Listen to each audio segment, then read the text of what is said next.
Now to North Korea, a nation that has nuclear weapons and is tonight threatening to use them against the United States, vowing to attack Washington and engulf the nation's capital, quote, in a sea of flames. As you can imagine, this outburst has prompted a strong response from the White House. Our chief foreign affairs correspondent, Andrea Mitchell, monitoring developments from our D.C. newsroom. Andrea, good evening.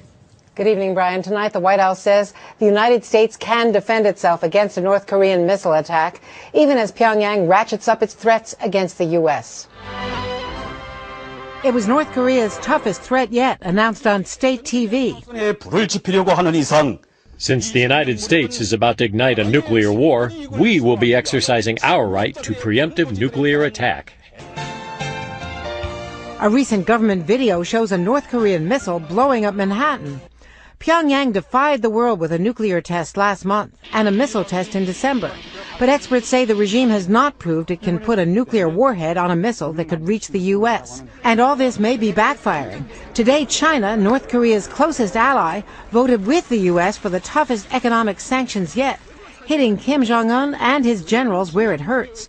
Luxury products like yachts, racing cars, and jewelry. One of the important provisions of this resolution today was to make clear that a wide range of luxury goods, and including some very specific luxury goods, aren't going to be able to be imported for the leadership of North Korea, which is living large while starving its people.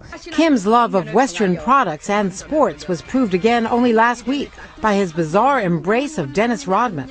Despite Pyongyang's newest threat, today the U.S. and South Korea continued scheduled training exercises in South Korea.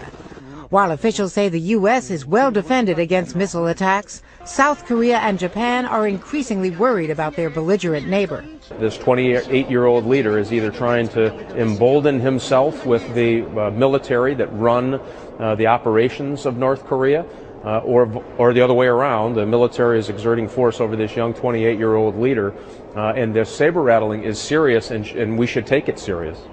U.S. officials don't deny that the White House sent secret envoys to North Korea last year to test whether the new young leader wanted a better relationship with Washington. Now they have their answer, and it is not good.